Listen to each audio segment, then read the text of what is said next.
There was a time before when it wasn't as it is now, where now there's space, there was contraction, where now there's light, there was only darkness, thoughts swirling and collecting everywhere.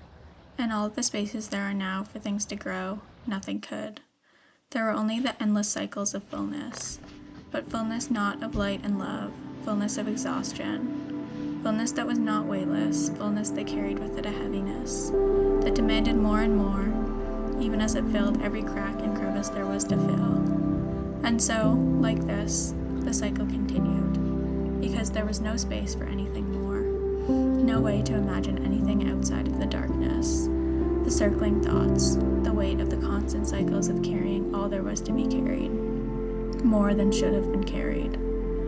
Should have been, or maybe it simply was. Maybe this was the path that had to be walked, looking beyond the confines of a singular experience into more. How did this darkness fit into the larger experience of life? Just as an oyster mirrors its surroundings in how it tastes to the grateful recipient of its flavor, so too am I the product of the things that surround me.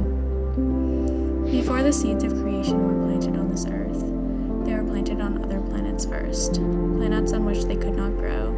The conditions were not right. So it took time for life to grow, and when it did grow, it grew with richness and complexity. It flourished and blossomed, full of contradictions and beautiful surprises. So perhaps this period of darkness fit into the broader matrix of happenings. It could be understood in the context of everything surrounding and would allow for beautiful things to come. Before, surrounded by the heaviness of thoughts and existence weighed down, I had imagined myself alone in a desolate place. The change did not happen by itself.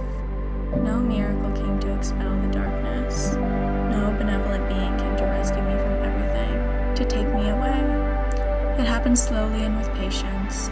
Kind words allowed my ears to be cleared and my heart to open. The presence of loving people allowed for my thoughts to slow. Slowly, I returned to myself. Where there had been no space to grow previously, life came slowly, timidly filling up the barren crevices and cracks.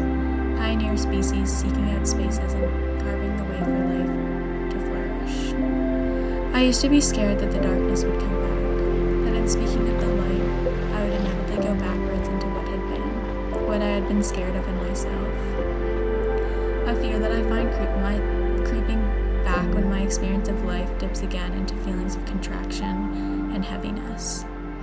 Light and darkness, however, exist like twins inside of all of us. There is a twinness to things. Duality and complexity exist in all. And I have recognized the gift of this, the gift of free will, of choosing the path you will walk, of slowly doing the work to discover the good path to walk, the one authentic to you. Just because there is an experience of darkness does not mean that it is forever, does not mean that it is all-encompassing, that this is something that you will return to as fully as you once existed within it. In these moments when I find my mind being pulled into heaviness, I return to the earth. I allow my being to be held by the expansiveness that is the earth and all of her gifts. I allow all the intensity and contradiction inside of me to be held in a way that only the earth can.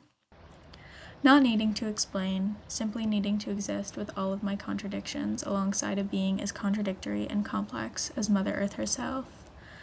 I walk and I allow myself to meld with the world around me. I give thanks, and in giving thanks, in returning to myself, I am able to act in a way that gives love and life to all of creation.